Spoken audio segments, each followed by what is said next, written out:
Loop stitch is a really fun knitting stitch pattern that makes a funky, loopy fabric. It's perfect for washcloths because it makes them a little scrubby.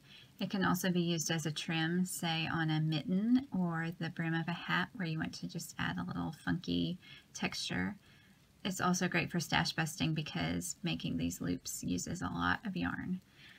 And I'm going to show you how I make loop stitch. So this is a washcloth. It's on 40 stitches. You can do it on any even number of stitches. I like to knit the first stitch and the last stitch of the loop row and then work loops in all the other stitches.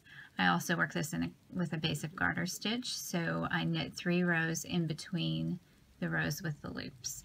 And this method of loop making is actually worked from the wrong side, so I'm going to flip over and show you what that looks like, and you can see the elongated stitches that are made from the loops over here. So I'm going to begin just by knitting the first stitch,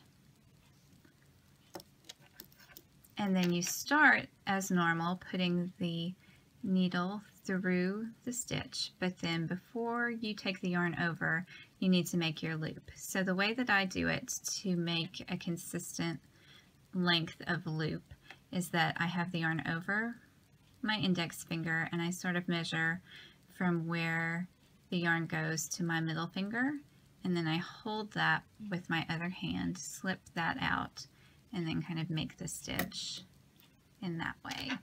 It's a little awkward. It does get easier as you do it. Now, instead of just pulling the loop off of the left hand needle, we take that new loop from the right hand needle and slip it back on, and then knit those two together to lock the loop into place. I'll show you again. So here, this stitch is going backwards. You go through the loop as normal, measure out your loop and hold it.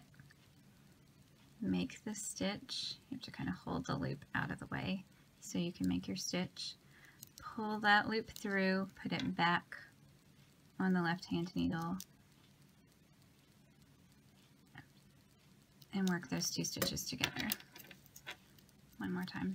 Through, make your loop, hold it, make the stitch, bring the loop back up, and knit those two together.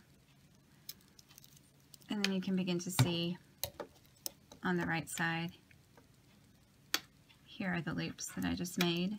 As you go through, when you have finished a row, you'll want to tug on the loops gently just to even out that row and to make the loops consistent in size. And that's how you make loop stitch.